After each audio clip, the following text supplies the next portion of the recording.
Hello friends, मैं मनीष आपके अपने यूट्यूब चैनल मैथ का डर खत्म पर। आज के सेशन में हम लोग मेंसुरेशन के शंकु को डिस्कस करने वाले हैं, जहां शंकु का आयतन, वक्र पृष्ठ, पृष्ठीय क्षेत्रफल, संपूर्ण पृष्ठ और तिरछी ऊंचाई ज्ञात करने से संबंधित प्रश्नों को हल करेंगे। शंकु जो होता है वो आपने अपने दैनिक जीवन में आइसक्रीम खाई होगी, कोन वाली। जो आइसक्रीम का कोन होता है वो शंकु का उदाहरण होता है, जो कुछ आपके लिए इस तरह का दिखेगा। ये अपना शंकु है और शंकु के प्रश्न में आपको हल करने के लिए उसकी ऊंचाई मालूम होनी चाहिए, त्रिज्या मालूम होनी चाहिए और तिरछी ऊंचाई मालूम होनी चाहिए। देखिए, यहां से यहां तक की जो ये दूरी है, ये शंकु की तिरछी ऊंचाई है, जिसे एल से दर्शाते हैं। और यहां से यहां तक की जो दूरी है, ये शंकु की ऊंचाई है, जिसका नाम ओ ए रख सकते हैं। तो ये शंकु की हाइट हो गई, जिसे एच से दर्शाते हैं। और यहां से मिड पॉइंट से यहां तक की दूरी, अगर इसे ओ बी कहें, तो ये त्रिज्या है। बस ये तीन चीजों का खेल है। अगर आपको ये तीन चीजें पता है शंकु के प्रश्न में, तो आपसे कुछ भी पूछा जाए, सब कुछ आप आसानी से बता सकते हैं। सबसे पहला प्रश्न तो देखिए यही बनता है कि शंकु का आयतन कितना होगा। तो शंकु का आयतन, अगर आपको बेलन के आयतन का फार्मूला याद है, उसी के आयतन के पास में अगर 1/3 लगा दें तो ये शंकु का आयतन बन जाएगा। बेलन का आयतन होता है पाई आर स्क्वायर एच, और यहाँ पे अगर 1/3 लिख दें या बेलन के आयतन को 3 से भाग कर दें तो वो शंकु का आयतन बन जाता है। दूसरी चीज एक और समझ लीजिए, यहाँ पे जो आयतन होता है वो, इसका मतलब ये हुआ, इस अगर ऐसा कोई बर्तन है शंकु की तरह, तो उसमें कितना पानी आएगा या कितनी हवा आएगी, उस आई हुई हवा की बात कर रहे हैं, उसी को आयतन कहते हैं। अगर ये ठोस है तो इसको बनाने में कितना लोहा लगा होगा, तो भी आयतन की ही बात की जा रही है। दूसरा फार्मूला इसका बनेगा वक्र पृष्ठ का, सरफेस एरिया, जहां जहां पे हम इसके रंग कर सकते हैं। तो ये बाहरी पृष्ठ निकालते हैं, तो बाहरी पृष्ठ ये इसका इस तरह से होगा, ये जो आधार है इसे छोड़ दिया जाएगा। वक्र पृष्ठ का जो फार्मूला होता है वो पाई आर एल होता है, इसमें हमें तिरछी ऊंचाई की जरूरत पड़ती है। और इसके बाद आता है संपूर्ण पृष्ठ, यानी total surface area. Total surface area जो होता है, उसका फार्मूला आप या तो बनाना सीख लीजिए या फिर याद कर लीजिए। टोटल सरफेस एरिया में जो आधार होता है, ये चीज ये और शामिल हो जाएगी। और किसी भी गोल चीज के आधार का क्षेत्रफल पाई आर स्क्वायर होता है। इसका जो संपूर्ण पृष्ठ होगा वो पाई आर एल, यानी वक्र पृष्ठ तो होगा ही होगा, प्लस आधार का क्षेत्रफल और बढ़ जाएगा, और इसे कहेंगे पाई आर स्क्वायर। या तो आप सिर्फ इतना फार्मूला बना लीजिए, इससे भी आपका आंसर बिल्कुल ठीक आएगा। और अगर इसे थोड़ा सा सिंप्लीफाई कर लें, शॉर्ट रूप अगर इसे लिखें, तो देखिए पाई आर यहाँ, पाई आर यहाँ, अगर पाई आर यहाँ से कॉमन ले लेंगे तो अपना कुछ एल प्लस आर ये बन जाएगा। तो संपूर्ण पृष्ठ का ये फार्मूला हो गया। इसके बाद यहां से आधार का क्षेत्रफल निकालने को कहा जाता है। तो आधार का क्षेत्रफल जो होगा, किसी भी गोल चीज के आधार का क्षेत्रफल, ये फार्मूला होगा वृत्त के क्षेत्रफल का, इसे कहते हैं पाई आर स्क्वायर। दूसरा ये कह सकते हैं, इसके जो आधार ये दे रखा है, इसके आधार की परिधि कितनी होगी। तो केवल परिधि कहते हैं तो वहां पे थोड़ा सा अधूरापन होता है, इसीलिए आधार की परिधि कही जाती। कई बार परिधि दी हुई होगी तो इस परिधि का मतलब है आपको त्रिज्या मालूम है। परिधि का फार्मूला होता है 2 पाई आर। और इन सभी फार्मूलों में जहां जहां पर पाई लिखा हुआ है, उस पाई की जगह पर आप या तो 22/7 का प्रयोग कर सकते हैं, या फिर पाई की जगह पर 3.14 का यूज कर सकते हैं। जैसा क्वेश्चन में कहा जाए उस वैल्यू का आप प्रयोग कर सकते हैं। बाउंड नहीं किया जा रहा है यहाँ पे आपको कि क्या करना है। और कभी कभी कुछ प्रश्न आपको ऐसे मिलेंगे जहां पर बाउंड किया जाएगा कि पाई की जगह पर इस प्रश्न में 22/7 का प्रयोग करो, या पाई की जगह पर 3.14 का प्रयोग करो। अगर कहा जाए तो उस हिसाब से लगा लीजिए, और नहीं कहा जाए तो आपके पास ये छूट है, दोनों में से किसी का भी आप चुनाव कर सकते हैं। इसके अलावा कभी कभी प्रश्न आपको ऐसा मिलेगा जहां पर तिरछी ऊंचाई और ऊंचाई पता होगी, त्रिज्या नहीं मालूम होगी, और अगर कभी कभी ऊंचाई और त्रिज्या पता होगी तो तिरछी ऊंचाई नहीं मालूम होगी। तो एक रिलेशन आप याद कर लीजिए सिर्फ इतने समकोण त्रिभुज को देखकर। समकोण त्रिभुज का अगर यहां नियम लगाएंगे देखिए, तो ये अपना बन जाएगा कर्ण, ये बनेगा लंब, ये बन जाएगा आधार। तो जो एल स्क्वायर होता है वो H square plus R square के बराबर होगा। इसका मतलब ये हुआ जो तिरछी ऊंचाई का वर्ग होता है वो ऊंचाई और त्रिज्या के वर्गों के जोड़ के बराबर होता है। तो ये पाइथागोरस प्रमेय लग रही है, इसका मान आप कभी कभी ट्रिपलेट से निकाल लें, वो ज्यादा आसान होता है। किसी भी प्रश्न में देखिए आयतन अगर आपसे पूछा जाएगा तो आपको आर और एच पता हो, वक्रपृष्ठ पूछा जाए तो आपको आर और एल मालूम हो, संपूर्ण पृष्ठ पूछा जाए तब भी आपको आर और एल पता हो, आधार का क्षेत्रफल अगर पूछा जा रहा है तो केवल आर पता हो, और परिधि अगर पूछी जा रही है आधार की तो भी केवल आर मालूम हो। तो एक तरह से आप ये बोल सकते हैं कि शंकु का कैसा भी प्रश्न हो आपको केवल एच आर एल ये तीन चीजें पता हो। अगर एच आर एल पता है तो चाहे कुछ भी पूछा जाए आप सब कुछ इजीली बता सकते हैं। आज के सेशन का पहला प्रश्न देखते हैं, जिसमें लिखा है 21 सेंटीमीटर व्यास वाले और 11 सेंटीमीटर तिरछी ऊंचाई वाले एक शंकु के सतह का कुल क्षेत्रफल पूछा है हमसे। तो सबसे पहले तो देखिए हमें व्यास मालूम है, व्यास का मतलब अगर यहां से त्रिज्या निकालेंगे तो 21 की आधी हो जाएगी। दूसरी चीज हमें देखिए क्या मालूम है, तिरछी ऊंचाई मालूम है, यानी एल का मान हमें पता है कितना है 11 सेंटीमीटर। पूछा क्या है, एक शंकु के सतह का कुल क्षेत्रफल पूछा है, total surface area. Total surface area का मतलब होता है संपूर्ण पृष्ठ पूछा। तो संपूर्ण पृष्ठ का आपको फार्मूला अभी बिल्कुल पढ़ाया था, वक्र पृष्ठ का नहीं लगाना है। यहाँ पे आप थोड़ी सी गलती कर सकते हैं। देखिए संपूर्ण पृष्ठ का जो फार्मूला होता है वो पाई आर ब्रैकेट में एल प्लस आर।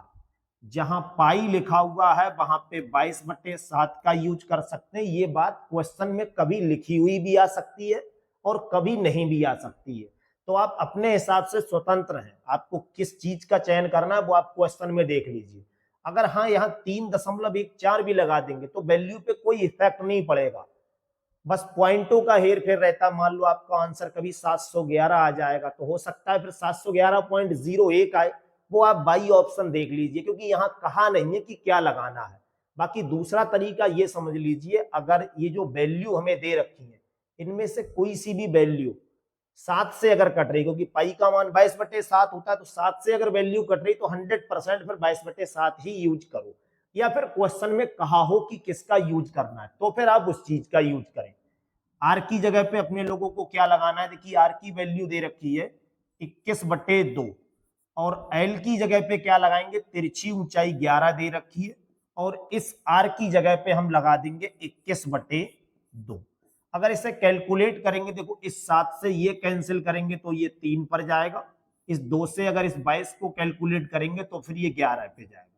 11 और 3 की गुणा कितनी होती है, ये 33 हो जाएगा। और अगर यहाँ पे देखिए इस 11 रुपए में ये हमें जोड़ना है तो क्रॉस मेथड लगाएंगे, यानी एलसीएम लेकर जोड़ना है, तो ये अपना बनेगा 11 दूनी कितना हो जाएगा 22, और 21 ये है 22 और 21 कितना होता है 43, और इसके नीचे क्या चल रहा है, ये 2 और चल रहा है। 33 और 43 की हमें गुणा करनी है और फिर उसका हमें क्या करना है आधा। क्या बाई ऑप्शन से काम चल सकता है, अभी तो चलेगा नहीं, पहले आपको इनकी गुणा करनी पड़ेगी। तो देखिए 43 और 33 की गुणा कैसे करेंगे, 3 तिया 9 होगा, 3 चौक 12, दोबारा से करेंगे 3 तिया 9, 3 चौक 12, ये अपना आ जाएगा कुछ जब गुणा करेंगे 9, 9 और 2 11, 2 और 1 3 और 1 4, और ये बचा होगा 1, इसका आधा करेंगे, 2 से इसे काटेंगे तो ये 7 पर जाएगा।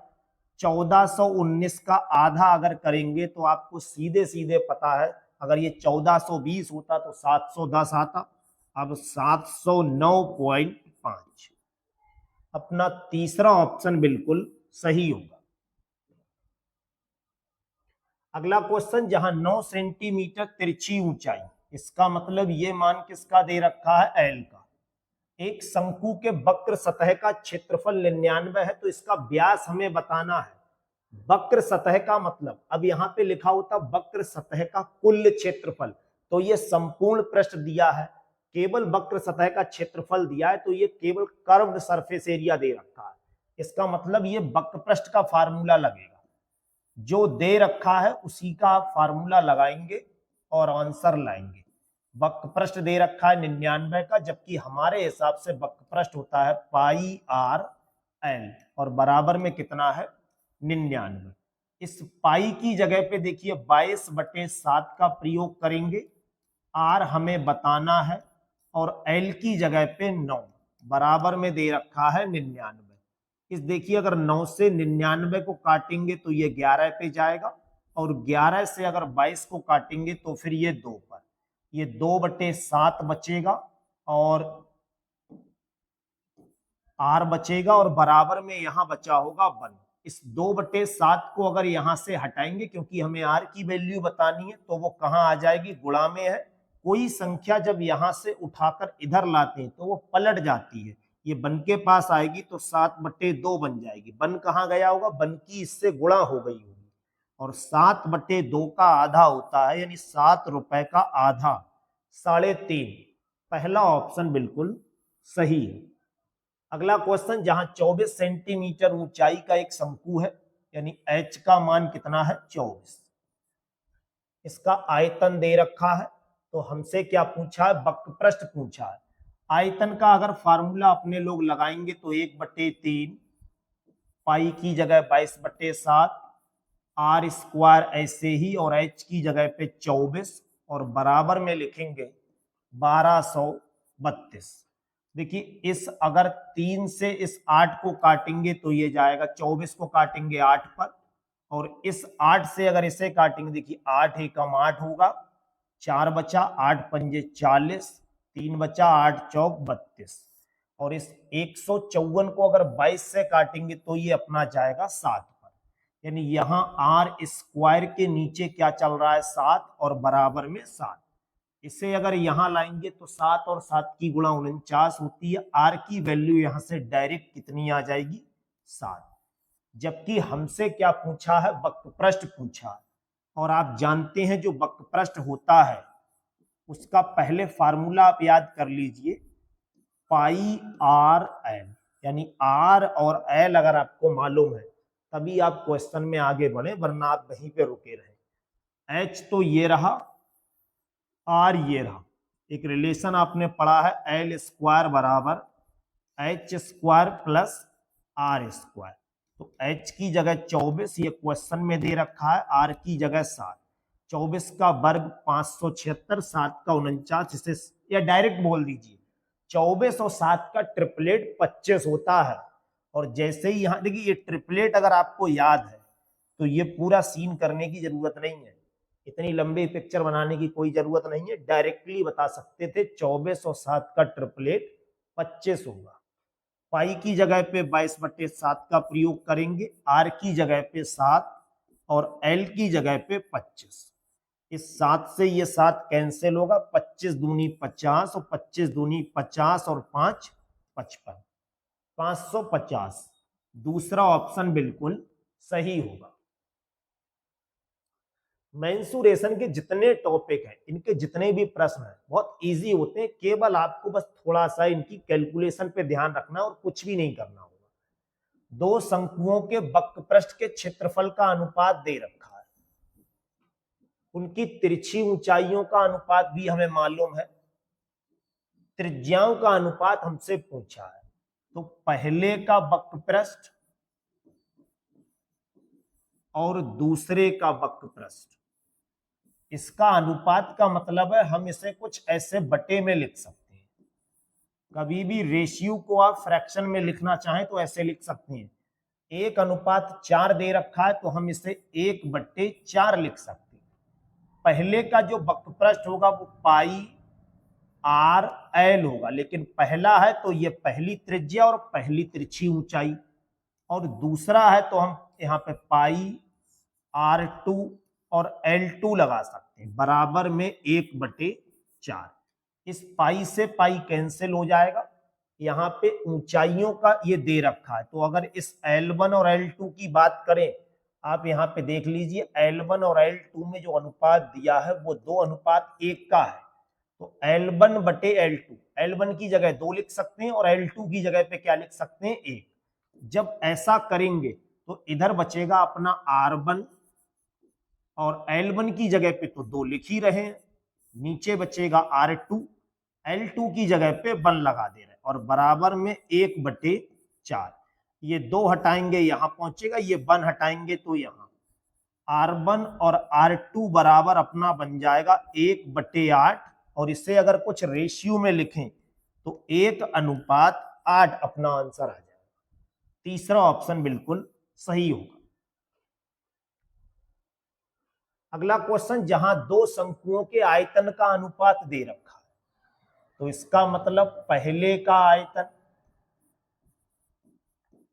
और अनुपात दे रखा है, तो इसे हम लोग फ्रैक्शन में चेंज कर ले रहे हैं, और जरूरी भी नहीं कि आप फ्रैक्शन में चेंज करें, रेशियो में अगर बना रहने दें तब भी आप इस प्रश्न को कर लेंगे। ये दे रखा है 4:1। आयतन का जो फार्मूला होता है वो 1/3 πr²h। पहला है तो यहाँ 1 लगा दो, दूसरे की बात करेंगे 1/3 πr²h, चूंकि ये दूसरे शंकु की त्रिज्या है तो यहाँ पे 2 लगा दिया। चेंज करना था बस, बाकी आप वैल्यू चाहे कोई भी लगा दो। बराबर में 4/1 दे रखा है, देखिए 1/3 से 1/3 गया, पाई से पाई गया। अब इसमें क्या दिया है, उनके व्यास का अनुपात। एक चीज हमेशा याद कर लो, अगर कहीं पे दो चीजों का व्यास दिया है तो वही त्रिज्या का भी अनुपात होगा। आपको आधा करने की बिल्कुल जरूरत नहीं है। रेशियो का मतलब ही यही होता है कि सवाल सिर्फ आपको उलझा कर दिखा रहा है, वो है इजी लेवल का। तो यहाँ जो व्यास दे रखे हैं, अगर हम यहाँ से बात करें उनकी त्रिज्याओं में क्या अनुपात होगा, तो जो व्यास में अनुपात है वही त्रिज्याओं में होगा, यानी 5:4 होगा। तो पहले जो R1 है यहाँ पे हम लगा सकते हैं 5, और इस R2 की जगह पे लगा सकते हैं 4। जैसे ही यहाँ पे ये सीन लगाएंगे तो R1 की जगह पे लगा देंगे 5² और H1, इस R2 की जगह पे लगा देंगे 4। अब आप कहें ये तो व्यास था, अरे भाई व्यास था तो इसे त्रिज्या बनाएंगे तो आधा करेंगे, इसका भी आधा करेंगे, इसका भी आधा करेंगे, तो बात तो वही है। रेशियो में आप आधा करो या मत करो, बराबर में चल रहा है 4/1। ये लिखा है 25 और 25 को हटाएंगे तो यहां आएगा, ये लिखा है 16 और 16 को हटाएंगे तो यहां जाएगा। H1/H2 बराबर अपना बन जाएगा 64/25, और इसे अगर रेशियो में लिखेंगे तो 64:25 बन जाएगा। 64:25। तीसरा ऑप्शन बिल्कुल सही है। अगला क्वेश्चन, जहां दो शंकुओं के आयतन का अनुपात दे रखा है और उनके व्यास का अनुपात दे रखा है, ऊंचाई का अनुपात पूछा है, तो पहले के आयतन का फार्मूला 1/3 πr²h 1 लगा दो, दूसरे के आयतन का 1/3 πr²h2, और ये दे रखा है अपना 1:3। 1:3 है, इसे अगर फ्रैक्शन में चेंज करेंगे तो 1/3 हो जाएगा। 1/3 से 1/3 गया। व्यास दे रखा है 3:5, तो हम यही कहेंगे कि ये त्रिज्याएं दे रखी हैं। आप इनका आधा अगर करके कर रहे हैं तो केवल अपनी गुणा और भाग को बस बढ़ा रहे, बाकी कुछ भी नया नहीं कर रहे। जहां R1 लिखा है वहां पे लगा देंगे 3, और जहां R2 लिखा है वहां लगाएंगे 5। जैसे ही यहाँ 3 लिखेंगे, ये कुछ 3 का स्क्वायर और H1 बनेगा, ये 5 का स्क्वायर और H2, और बराबर में 1/3। ये 9 लिखा है वो यहाँ पहुंचेगा, ये 5 है वो यहाँ पहुंचेगा। तो हम कह सकते हैं H1 और H2 बराबर, ये 25 है वो यहाँ आ जाएगा, और ये 3×3=9 लिखा हुआ है, 9 को यहाँ लाएंगे तो ये बनेगा 27। अपना जो आंसर आएगा वो 25:27 आ जाएगा। पहला ऑप्शन बिल्कुल सही है। अगला क्वेश्चन, जहां दो शंकुओं की त्रिज्या का अनुपात दे रखा है, ये त्रिज्या दे रखा है, यानी पहले की त्रिज्या और दूसरे की त्रिज्या का जो फ्रैक्शन होगा वो 3/4 होगा। ऊंचाई का अनुपात दे रखा है, ऊंचाई का मतलब h1 और h2, अगर इसे फ्रैक्शन में लिखेंगे 4/3 लिखेंगे। आयतन का पूछा है, आयतन का मतलब पहले वाले का आयतन 1/3 पाई आर स्क्वायर h1 इसलिए लगा दिया, ये पहला है। 1/3 पाई आर स्क्वायर h, ये 2 लगा दिया। इससे ये गया, जहां r1 लिखा है वहां पे लगा देंगे 3 का स्क्वायर और h1 की जगह पे लगा देंगे 4। r2 की जगह लगाएंगे 4 का स्क्वायर और h2 की जगह लगा देंगे 3। 1 3 इससे कैंसिल होगा, 1 4 इससे कैंसिल होगा, ऊपर अपना बचेगा 3 और नीचे बचेगा 4। इसे लिखेंगे 3:4। जो उनका आयतन का अनुपात होगा वो 3:4 होगा। अगला क्वेश्चन, जहां दो शंकुओं की ऊंचाई का अनुपात दे रखा, ऊंचाई का मतलब ये h1 और h2 का रेशियो है, तो इसे फ्रैक्शन में कुछ ऐसे लिखेंगे। व्यास दे रखा है, फिर 3:5। व्यास का मतलब ये r1 और r2 है।